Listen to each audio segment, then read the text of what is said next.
স্বামী বশীকরণ মন্ত্র। খুব ভোরেই ঘুম থেকে উঠে কলেজের দিকে ছুটল রাবেয়া। দিনটি ছিল গ্রীষ্মের। রাবেয়া প্রতিদিন ঘুম থেকে উঠে গোসল করে, তবেই কলেজে যায়। তবে আজ বিশেষ কারোর সাথে দেখা করতে হবে, তাই এত ভোরে ঘুম থেকে জাগাতে হলো নিজেকে। তবে সে যে তার বয়ফ্রেন্ডের সাথে দেখা করবে না এটা নিশ্চিত, কারণ সে একজন বিবাহিতা নারী। গত 17 মাস আগেই তার বিয়ে হয়েছে, তার একটি কন্যা সন্তানও রয়েছে। তবুও রাবেয়া তার সাংসারিক জীবন নিয়ে সুখী নয়। রাবেয়ার স্বামী চায়নি বিয়ের পর রাবেয়া কলেজে ভর্তি হোক। এক প্রকার জোর করেই রাবেয়া কলেজে ভর্তি হয়েছে।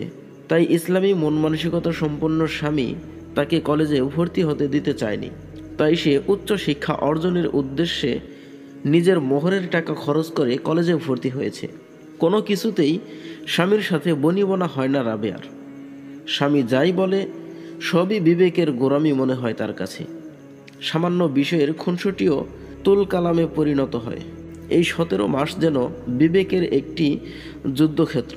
তাই সে আজ কলেজে যাচ্ছে দ্রুতই। সেখানে মায়ের নির্দেশিত কেউ একজন তার জন্য অপেক্ষমান। কলেজ গেটে পৌঁছে রেবেকা দেখল লাল ডায়েরি হাতে এক লোক, উঁচু বুট জুতা পায়ে, লম্বা বেনি চুল, হাতে শাখার মতো দেখতে সাদা চুড়ি। তার গায়ে হলুদ একটি চাদর ছাড়া আর কিছুই নেই। মা কি তবে এই আগন্তুকের সাথে সাক্ষাৎ করতে বলল? এ কেমন পোশাক? মা যেহেতু ঠিক করেছে, তবে অবশ্যই ভুল হবে না। মা যেখানে নিষেধ করে সেটাতেই সমস্যা হয় দেখেছে রেবেকা। তাই তো বাবার রাখা নাম পরিবর্তন হয়ে রাবেয়া আজ রেবেকা। কি প্রয়োজন ছিল বাবার মায়ের অমতে বিয়েটা দেওয়ার? কেন বাবা আমায় এই মূর্ছন্ন জীবনে ফেললো? তাকে যে করেই হোক এর সমাধান করতেই হবে, অন্যথায় এ সংসার টেকানো সম্ভব নয়। এটাই রেবেকার ফাইনাল ডিসিশন। এমন অমানুষীর সাথে আর যাই হোক সংসার সম্ভব নয়। সারাক্ষণ শুধু মোল্লা মুন্সিদের গোরামি কথাবার্তা ছাড়া আর যেন কোনো বুলি নেই তার মুখে। তার মুখে ভালোবাসি শব্দ শুনলেও রেবেকার গায়ে যেন জ্বালা ধরে ওঠে। মরিচিকার জলে গা ভাসানো যেন আরও সহজলভ্য। তাই তো মা মেয়ে মিলে এই দরবেশ সাধুকে বশীকরণ তাবিজ বানানোর জন্য ঠিক করেছে। কথা অনুযায়ী এখন সাধুর সঙ্গে দেখা করতে এত ভোরে নিজের ঘুম ভাঙাতে হলো আজ। সাধুর সঙ্গে সাক্ষাতে এগিয়ে এলো রেবেকা। কুশলাদি বিনিময়ের পর কলেজ ক্যাম্পাসে নিরিবিলি এক স্থানে দুজনে বসল। কুশলাদি জিজ্ঞেসের পর সাধুজি বলল, আসল কথায় আসি এখন। জি আসলে সাধুজি, আমার স্বামী একজন গোড়া প্রকৃতির মানুষ। সারাক্ষণ মোল্লাদের মতো উগ্র ও অগ্রহণযোগ্য ভাষ্য দেয়। আজ এ সময়ে নারীদের কত মর্যাদা, যে কেউ চাইলেই সেলিব্রিটি হতে পারে। এমন সময় যদি কাউকে বলা হয় হাত পা মুখ বেঁধে ঘরের কোণে বসে থাকতে, তবে সেটা কি করে সম্ভব? আমার স্বামী সারাক্ষণ এমন তালিম দিতে চায় আমায়। আমরা যা কিছু দেখছি তার থেকেও বেশি কিছু দেখাতে চায় আমায়। জান্নাত জাহান্নাম আরও কত ধরনের বাজে বাজে কথা শোনায়। আমি গান শুনতে চাইলে বাধা দেয়, গান শিখতে বাধা দেয়। ছোটবেলা থেকেই মা আমার গানের গলার খুব প্রশংসা করে আসছে, কিন্তু আমার সেই প্রতিভা আজ মরতে বসেছে।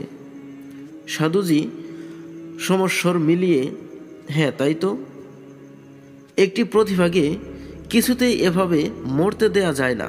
ফের বলে চলল রেবেকা, হাজার প্রচেষ্টায়ও আমি তার সাথে কুলিয়ে উঠতে পারছি না, যে কারণে আজ আমি আপনার শরণাপন্ন।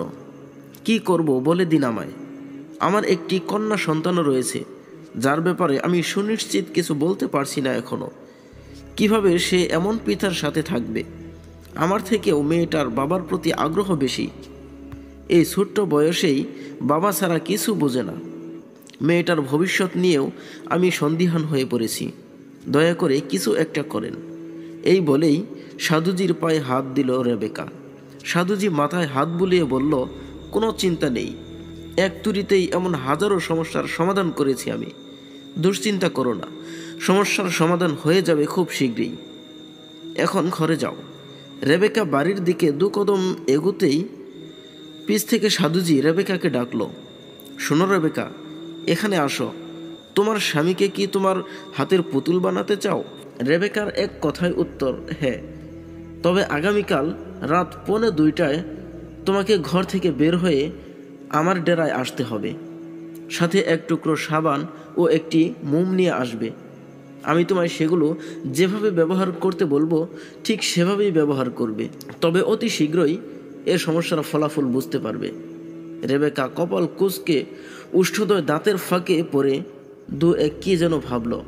কিছুক্ষণ ভাবার পর সাধুজিকে প্রশ্ন ছুড়ল, এখনই না হয় সাবান ও মোম নিয়ে আসি?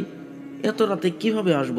সাধুজি রাগত্ব স্বরে, তোমার মাকে আমি আগেই বলেছিলাম যে তুমি আমার অবাধ্য হবে, তাই তো আমি আসতে রাজি হচ্ছিলাম না। তোমার মা বলল তুমি খুব বাধ্য, তাই রাজি হয়েছিলাম। আর এখন দেখছি আমিই সঠিক ছিলাম। এখন আমার সম্ভব হবে বলে মনে হচ্ছে না। তাৎক্ষণিকই কোনো কিছু না ভেবে রেবেকা বলে ফেলল, মা বলেছে? তবে তো কোনোভাবে এটা ভুল হতে পারে না। মা তো আর সন্তানের অমঙ্গল চাইবেন না। আমি সময় মতো পৌঁছে যাব সাধুজি। এজন্য হিতাহিত অজ্ঞানের মতো ভাষ্য। এত রাতে ঘর থেকে কি করে বের হবে রেবেকা? এ ভেবেই তার আজকের দিন গুজরান হচ্ছে। কি করবে সে? কিভাবে বের হবে এত রাতে? মস্তিষ্কের অন্তর জালে তার একটাই ভাবনা মোড় নিচ্ছে, শুধু যা কিছু করা লাগে করব, তবুও স্বামীকে আমার হাতের পুতুল হতেই হবে। ভাবতে ভাবতে কিছুক্ষণের মধ্যেই সলিউশন পেয়ে গেল। নিজ ভাবনার বাস্তব রূপ দেওয়ার জন্য রেবেকা চলে গেল ফার্মেসিতে। আর খুব পাওয়ারই ঘুমের ঔষধ হাতে কিছু সময়ের মধ্যেই ঘরে ফিরে আসলো রেবেকা। স্বামীর চায়ের মধ্যে মিশিয়ে দিল ঘুমের ঔষধ। সাধারণভাবে যে ঔষধ একটা খেলে 2 দিন টানা ঘুম হয়, সেই ঔষধ স্বামীর চায়ের কাপে 10টা মিশিয়ে দিল, যেন কোনোভাবেই রিস্ক না থাকে। রেবেকা কোনো রিস্কে যেতে চায় না, তবুও সে আজ রাতে রিস্কে যাবে বহুদূর একাকী পথ। রাত এখন 1:30। স্বামী সন্তান উভয়ে গভীর ঘুমে অভয়ব দেখছে নিজেকে। তার উপর ঔষধের চাপ, কোনোভাবেই তাদের ঘুম ভাঙবে না নিশ্চিত রেবেকা। বেরিয়ে পড়ল পথে। ঠিক সময়ের কিছুটা দেরিতে পৌঁছে গেল গন্তব্যে। গিয়ে যা দেখলো সে, তা কোনোভাবেই কোনো কল্প কাহিনীর সাথে যায় না। নিজ চোখে কেন যেন বিশ্বাস হচ্ছে না। ভাবতেই পারছে না সাধুজিকে কখনো এমন পরিস্থিতিতে দেখবে। সাধুজি তাকে দেখেই সাথে থাকা মেয়েদেরকে সরে যেতে নির্দেশ দেয় আর রেবেকাকে সেই স্থানে আসার জন্য অনুরোধ জানায়। সাধুকে এই অবস্থায় দেখে রেবেকা রুম থেকে বের হতে চাইলে বন্দী হয়ে যায় রেবেকা।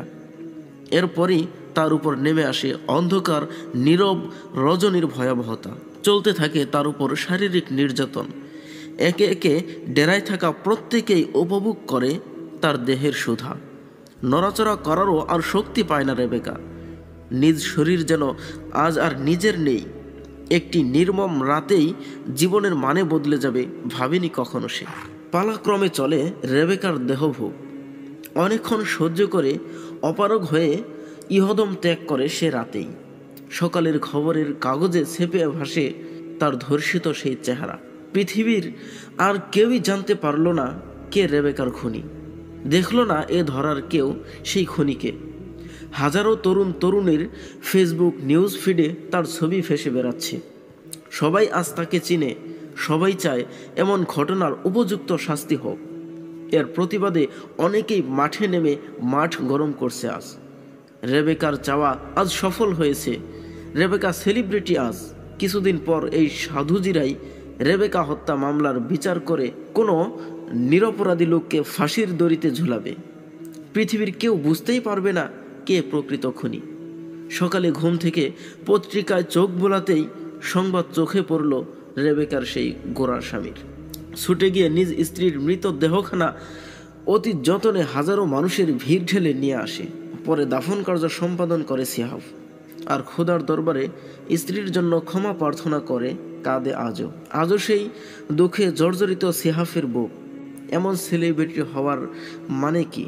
আজও সিহাফ খোঁজে এ প্রশ্নের উত্তর। সব মাই সন্তানের মঙ্গল চায়, তবে অনেক মা সন্তানের মঙ্গল করতে গিয়ে নিজের অজান্তেই সন্তানের ভবিষ্যৎ নষ্ট করে ফেলে। তাই নিজে একটু ঠান্ডা মাথায় নিরপেক্ষ চিন্তা করতে হবে, আমার কি করা উচিত। যদি মায়ের সিদ্ধান্তই ঠিক মনে হয় তবে রাজি, অন্যথায় মাকে সুন্দর ভাষায় বুঝিয়ে দিতে হবে বিষয়টি।